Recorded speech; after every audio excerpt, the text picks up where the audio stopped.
Brenson Ravenell is a small business owner, a United States Air Force veteran, a parent, and a member of the Dorchester County's Transportation Committee. Now he wants to become the next Dorchester District 4 school board member. I talk one-on-one with Brenson for this edition of Quintin's Close-Ups. And if you haven't already, subscribe to my YouTube channel and like Quintin's Close-Ups on Facebook. Brenson Ravenell, welcome to Quintin's Close-Ups.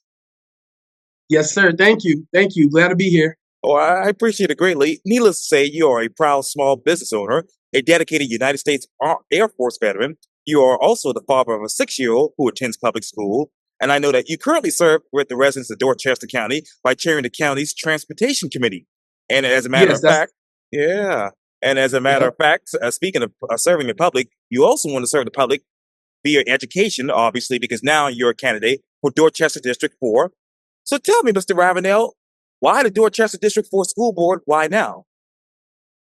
So definitely, great question. So again, let me first by saying thank you so much for giving me this platform to speak to the residents of Dorchester County. I greatly appreciate it. So why now? So as most know, I joined the Air Force as a police officer straight out of high school. I graduated 2016, and public service has always been within me. Right, one of the main reasons why I wanted to serve this country and join the military.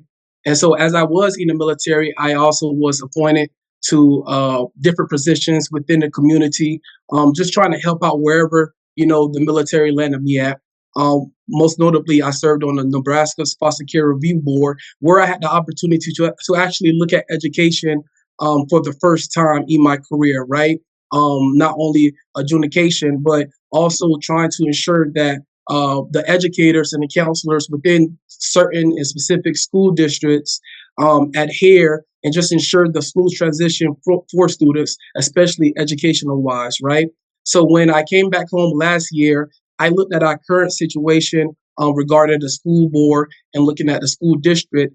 And I thought with my expertise and with my knowledge and with my passion to serve, I thought that this would be the best move to not only give back to kids that grew up from humble beginnings like myself, but to just ensure that our community thrives in terms of education and ensuring that our students are successful in the long run.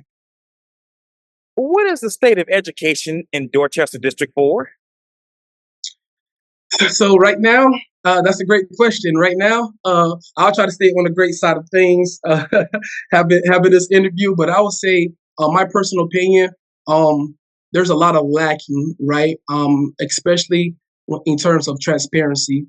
And me being only 26 years old, bringing those fresh perspectives and ideas to the district, I think will be vital. But right now, my main thing is transparency. I want a school board where they not only have board meetings, but a lot of my friends who are current school board members, they have form transparency with recaps of school board meetings, right? Because oftentimes, us as citizens, we don't necessarily have the knowledge to, dive into policy and things of that nature to understand their language that they're speaking in these meetings. So I think a good route, and what I will do when I get elected, is just do recaps of meetings, right? Something as simple as that, so the public is informed on what transpired at a specific meeting.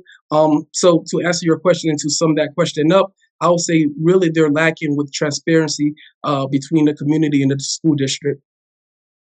When it comes to transparency, what exactly does the public want to know right now from this Dorchester District 4 School Board? So right now there's a lot of information out there. I would say some misinformation and just information that we as a public and of course as taxpayers should be privy to, right? So right now there are talks of consolidation between Dorchester District 2 and Dorchester District 4, reaching out to residents in my specific district, but not only that, but just residents in Dorchester County as a whole. A lot of them are opposed to it, and I understand their sentiment, and I agree with them, right?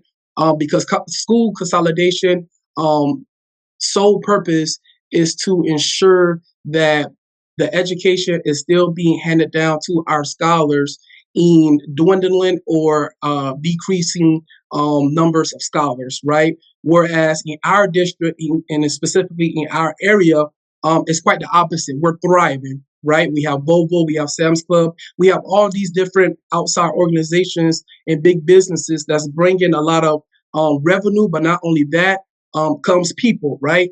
Comes subdivisions. So we're a thriving area to where consolidation should be a thought process, right? So I'll say that is one thing right now that I'm committed to. I'll say not going with if I get elected, because not only are my potential constituents against it, I just feel I'm strongly against it as well. How many schools would actually be consolidated in district DD4? Obviously, if this were to go to through as far as coming to fruition. So there's not, and I hope I answered this correctly. There's not necessarily the schools that's consolidating. They're trying to consolidate the districts, right? Our schools will still be there.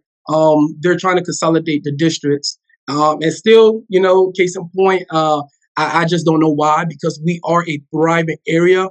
In the next 2 to 3 years, we're anticipating a lot of growth, right? A lot of growth to where we may have to look at building more schools, right? We just recently built a new middle school, and we merged our two middle schools. And so with that already being at the forefront of a lot of people's minds, I think a lot of people are just wondering why, right? Why the consolidation when we're already in the works of making sure that we have enough school and enough space, right, for our scholars to get a great education. Well, let me ask you this then. If they were to consolidate this particular school district with DD2, hypothetically speaking, how many Right. students would actually be lost? How many students would go to a different school district, say Berkeley County or even Charleston County? So currently with our numbers right now, Woolen High School, right? That's our Right. high school. We only have one within our district. We're sitting at approximately 750 students, which when I looked at those numbers, I said, wow, because graduating right in the year 2016, our graduation class was maybe 100, maybe 105 max, right? So that explains, and that pushes the idea that we do have growth, right? We have a huge number of growth with that amount of students attended just our one high school. So I wouldn't say it necessarily will push students out. What I will say is looking at some of actually candidates that's also running for Dorchester District 2, they want to expand, right? They want to push more on our side within our district so they can build more schools, and so they can push their kids that's currently in their district outwards, right? Because they're also a growing area. And Beanie, Charleston, Beanie, Somerville, we have a lot of growth. We have a lot of people that want to come to our area, and as Charleston, as Somerville, and those cities grow, we're growing, right? We're getting that overspill of residents. We're getting that overspill of businesses that want to get a footing in our area. Well, let me ask you this then, and I should have asked this initially. How many more kids would that add to the area as far as this, hypothetical consolidation? So I don't want to speak on Dorchester District 2, but I know they have like 6 high school, 4, 5, 6 high schools down there. Yes. So if you look at the numbers, and we're whatchamacallit, we're sitting at 700 which is our one high school. So if you do the math, I don't want to embarrass myself on the math, but if you do the math, that's a lot. That's a lot of students that will be, potentially coming to our area. But not only that, though, I think it's important for people to realize, like I said, with these businesses coming to our area, we also have many subdivisions being built, right? In about early next year, 2025, or beginning of 2026, we're going to see those people moving into these homes, which most of them may have children and whatnot. They'll have to be enrolled into our school district. So not only are we looking at a factor of consolidation, but we're also looking at the jobs coming, bringing more families to our area. Well, let me just ask you a basic question here. What is your plan for workforce housing for teachers? Right. That's a great question, because Labor Day being yesterday, And I told a lot of people, and I'm telling them on my campaign trail, I definitely agree with giving teachers a pay increase, right? Especially in this time and age, and especially within our area, with all these businesses and things of that nature coming about, we have an influx of inflation, and and that's not necessarily to say that we are um, uh, the only ones facing these issues, right? As we see the news and things of that nature circulating throughout, a lot of people is facing this, right? But in our area, the cost of living is increasing tremendously, and so my thing will be just figuring out the right way to save resources and put them in places which really matters. And in my opinion, that will be to increase teachers' pay, right? To ensure they have not only a healthy work environment within our school district, but also so they won't have a lot of stress, so they won't have a lot of temptation to leave and go to other nearby districts that are paying the right amount so they can live comfortably. So I would definitely want to tackle that and look at ways to increase their pay. Yes, sir. So let me ask you this then. How many teachers have left District 4, that is, and went on to other school districts as a result of not having enough money, not having enough housing? Right. So I don't want to give an incorrect number. I'll just tell you what I've seen personally, because on my campaign, and I tell a lot of people this, I'm transparent, and so I've talked to over 10, maybe 15 educators within our district that left just this year because of pay disparity, right? Because maybe Berkeley County, maybe Charleston County, maybe Orangeburg County is paying teachers and educators more, and so I think that's a problem because we're losing a lot of educators right here within our community that I think will make a great impact on our scholars, right? And so I tell a lot of people that, hey, what I want to do is ensure that we hire experienced, passionate educators right here within our community. But one way to do it is to ensure that they're receiving their fair share, right? Which in terms, reflect the pay. So that's definitely what we're looking at right now. So what is the biggest difference about the pay disparity in District 4? So most of our nearby districts, they're looking upwards, 20, maybe $25,000 more for entry level teachers. Um, and so I say that because, and I want to put an emphasis on, my thing is loyalty, right? These educators that have been working in our district for 10, 15, almost 20 years, I want to ensure that they're receiving their fair share and getting paid what they deserve, right? Because my thing is, it does a disservice to not only our community, but it does a disservice to our loyal educators that have been with our district for so long. When we go to nearby counties and we hire elsewhere, right? Like I said, when we have educators right here within our community, that's not only passionate, but they're experienced. They know the situations our scholars face because some of them have been through it or see it themselves because they live right here within our community. So I think with that big of a gap, $25,000 to some people, it may sound minute, but when in terms of talking about educators, we all know teachers don't get what they deserve, and I think if we make that our mission in Dorchester District 4, then we will see an influx of experienced educators coming. So how many teachers have actually been hired elsewhere to come to DD4? I'll tell you, I actually have those numbers. So we actually just hired within this year, I believe it was 42 new educators. Um, I think maybe 7 or 8 was just from our local community. And when I talk about representation, oftentimes people think I'm talking about race or color, and that's not what I mean when I say representation. What I mean is educated, experienced, passionate educators right here within our community being hired within our district to where they don't have to travel to nearby districts, right? They don't have to travel that 20, 25, almost 30 minutes, especially with traffic going down there to Charleston County, sometimes 45 minutes, right? So that puts a lot of strain on them. But at the end of the day, I understand where they're coming from, right? Because of the pay.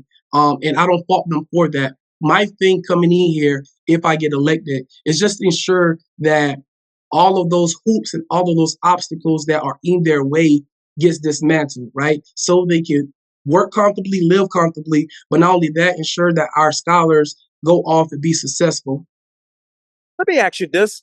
So you talked earlier, obviously, about resources. What resources would you save, and what resources would you actually give to those teachers in order for them to stay in DD4 and actually have good pay and good housing? Definitely. Like I say, the resources I want to look at is to ensure that they're getting their fair share, right? And that looks like pay increase, but not only that, for those loyal educators that have been with our district, bonuses, right? I don't think that it's fair for a 20-year veteran to be making the same as an entry level educator, right? So giving those incentives, giving those additional funds to show that, hey, the district appreciates you guys, appreciate all that you do for not only our scholars but our community, right? I think those should be the first resources we look at to ensure that we keep and retain our great educators right here in our community. So what is the retention rate right now for teachers in District 4? I don't have a percentage, but what I will say is it is high. It is high. And my team and I, we are working on the numbers. And if you don't mind, we actually have a candidate forum tomorrow Okay, at 7 o'clock in St. George, sure. right at the Kenneth Wagner building.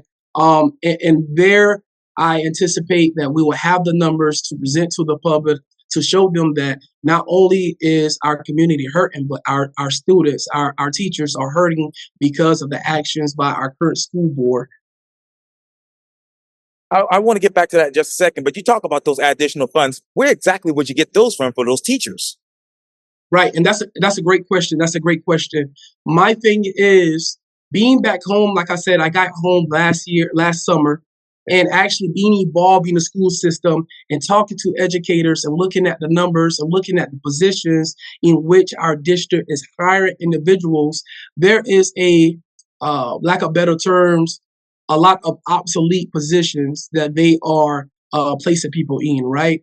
I would come out and say that our district is top heavy. And what I mean by that is having directors of certain positions and then having managers up under them and those managers having assistants, right? And I think we don't need to be focused on titles, right? And I tell people oftentimes titles matter. A communications analyst will get paid less than the director of communications, right? And what we see is our school board approving positions with different titles to reflect their pay. And I think if someone with the guts can get elected and go in there and just wipe away these obsolete positions, then that would be more than enough funds, more than enough resources to ensure that those committed to our district is receiving their fair share. So what is the current budget for DD4? Right now, I think our budget is sitting a little bit over 2.2 million. I believe it's 2.255. Last time I looked. But that's to say we just got a school built, right? And Right. there's a lot of things that goes into budgeting and just fiscal responsibility. And I'm glad you said that because oftentimes I get people asking, well, where does your experience come from in terms of funding and handling large sums of money? Like you said earlier when you introduced me, I sit on the Dorchester County Transportation Committee where we receive millions from the state, and it's our job, my job specifically for District 1, to ensure that those funds are being allocated in the most resourceful way possible. Right, we ensure that roadways are being repaired. We make sure that South Carolina DOT goes out there and fix potholes that we get a lot of reports from. And so I think with that experience and that expertise of handling that amount of money, I would have a vital niche in terms of sitting on the school board and understanding where is the best fit to allocate these funds, right? And I think that is important. So let me ask you this then. If you were to be elected to DD4 school board, would you ask for an audit of the budget? Yes, definitely. Definitely. And I at our last school board meeting that was brought up, and I don't think that our current school board had a audit, none this year, none last year, and so I think it is.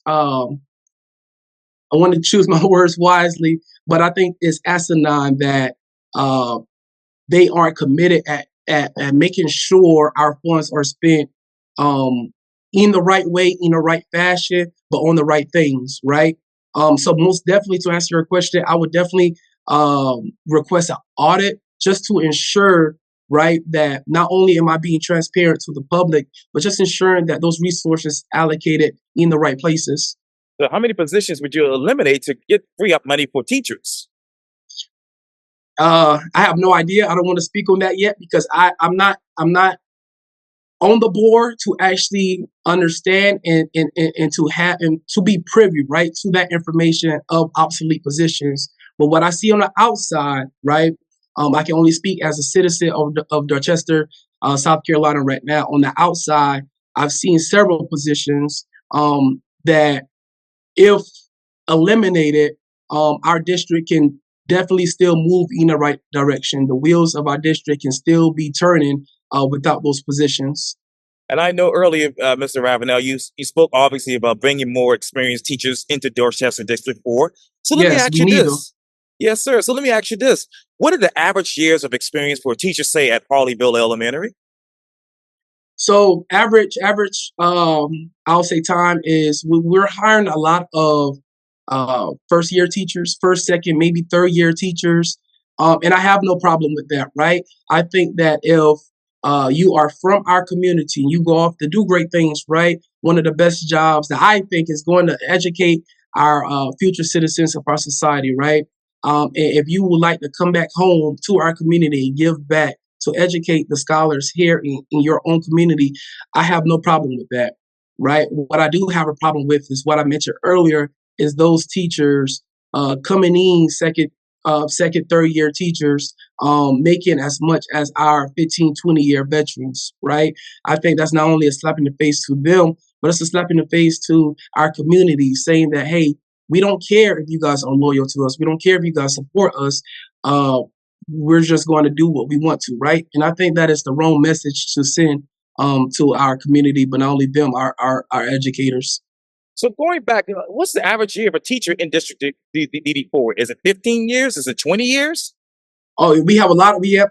I'll say about 10, 11 years. We have a lot of veteran teachers. And to on that point, we when I first came home, I was amazed at how many teachers that actually taught me, right? And they communicate and relay their excitement and just support of me coming back home to give back. So that actually made me feel so good to see that those that I looked up to being a product of this district still being there, fighting, right? Fighting for our community, fighting to ensure that our scholars go off to be successful individuals. So yeah, I'm excited about that. Let me ask you this, Dan. Obviously, you talked about those scholars. So how much does the District 4, DD4, that is actually spend on each student? So right now, we spend about in terms of let me ask this: do you mind elaborating? Are you speaking about just them showing up, school lunch, books, things of that nature, or I know every year each district, has a amount of money they spend on each student that comes into their district. How much is that for right? District 4? Right, right. So we're still assessing those numbers. We actually have a Title One meeting, I believe, this month, some time frame, to where we're going to go over the 2024-2025 budget, and I'm sure they're going to speak about that. But between then and now, I'll be sure to get those numbers to you. Sure, that's fine. And that's a great answer, by the way. But let me ask you this. How many students are there altogether in District 4? So we are sitting at, if my numbers are correct, I'm just going to approximate because we have seven. We have 750 at our high school. We have 200 at Harleyville Elementary. At our new middle school, we're sitting at 4. Williams Memorial, we're sitting at, I believe, 3. So if you add all of that up, I'm sure that's about close to 1,500 students within, and if you count our Career Technology Center, our Odyssey Right.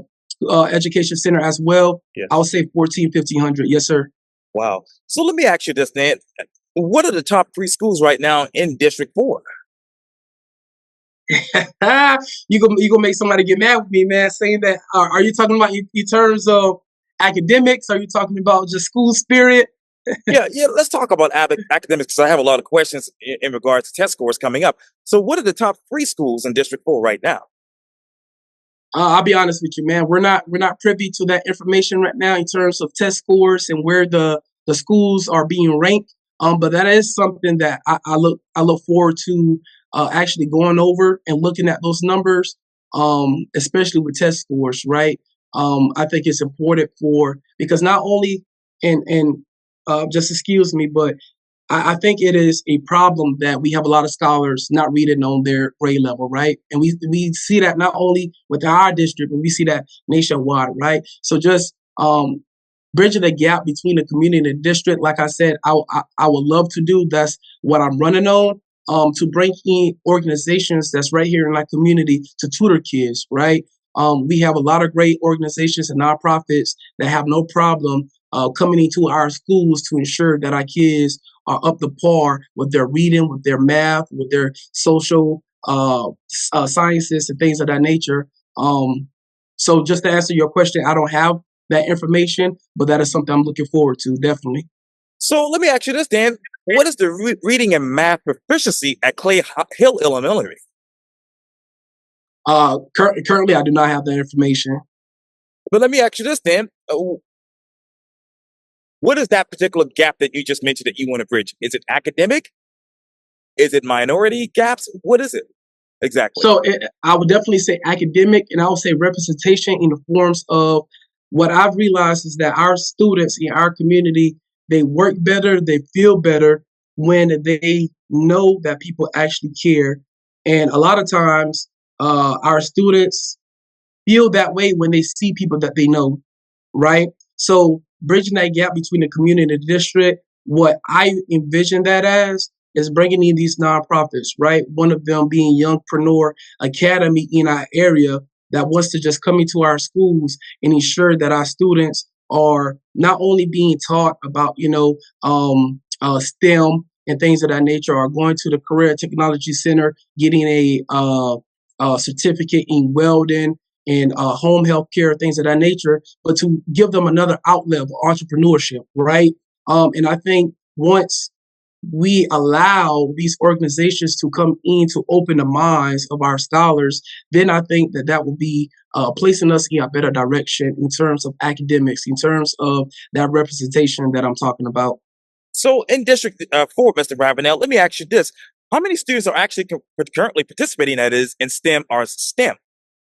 We have a lot. I will say that I'm proud of our district for doing a lot of the programs that they are doing and giving the students the resources and outlets to practicing STEM, coding and things of that nature. I believe at our last school board meeting they talked about that and they actually brought up our partner that we have contracted with the district to thank them. And I think in that course, over 20 students participated, learning about STEM, learning about coding.